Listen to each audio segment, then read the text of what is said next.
ఓం శ్రీమాత్రే నమః. Welcome to ప్రసిద్ధ క్రియేషన్స్. ఈరోజు వీడియోలో కాణిపాకం వరసిద్ధి వినాయకుని ఆలయం గురించి తెలుసుకుందాం. ముందుగా మన ఛానల్ని ఎవరైనా ఫస్ట్ టైం చూస్తున్నట్టయితే తప్పకుండా సబ్స్క్రైబ్ చేసుకోండి. అలాగే పక్కనున్న బెల్ ఐకాన్ని క్లిక్ చేయండి. నా ఫర్దర్ నోటిఫికేషన్స్ వస్తాయి. లైక్, షేర్, కామెంట్ చేయండి. ఆంధ్రప్రదేశ్లోని చిత్తూరు జిల్లా కాణిపాక గ్రామంలో ఉన్న ఈ పవిత్ర క్షేత్రంలో శ్రీ వరసిద్ధి వినాయకుడు స్వయంభు అంటే తానే తాను ఉద్భవించిన రూపంలో ప్రత్యక్షమయ్యాడు. ఈ క్షేత్రం చరిత్ర ఎంతో అద్భుతమైనది, భక్తి విశ్వాసాలతో నిండినది.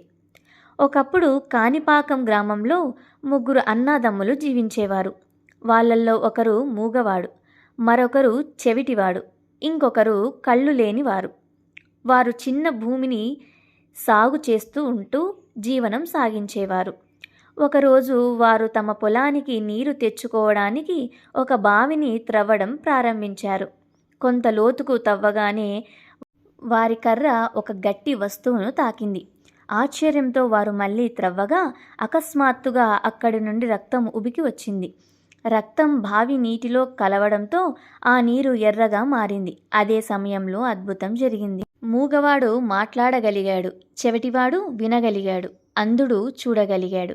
ఈ అద్భుతాన్ని చూసి గ్రామస్తులు ఆశ్చర్యపోయారు. బావిలో ఉన్న ఆ శిలను బయటకు తీసి చూడగా అది శ్రీ వినాయకుని విగ్రహమని తెలిసింది.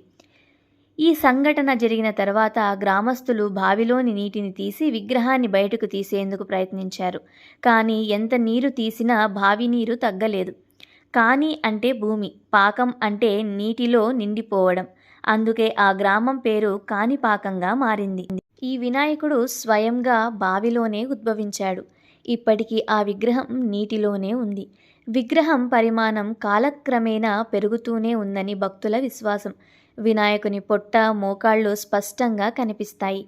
ఈ క్షేత్రంలో భక్తులు సత్యప్రతిజ్ఞ చేస్తారు. ఎవరైనా అబద్ధం చెప్పి ప్రమాణం చేస్తే వారికి అపశృతి జరుగుతుందని విశ్వాసం. అందువల్ల దీనిని న్యాయ వినాయకుడు అని కూడా పిలుస్తారు. ప్రతి సంవత్సరం వినాయక చవితి సందర్భంగా 21 రోజుల పాటు మహోత్సవాలు జరుగుతాయి. వేలాది భక్తులు దేశ విదేశాల నుండి వచ్చి దర్శనం పొందుతారు. కాణిపాకం వినాయకుడు మనకు చెప్పే సందేశం ఏమిటంటే సత్యం, విశ్వాసం, భక్తి ఉంటే దైవం మన జీవితాన్ని మారుస్తుంది.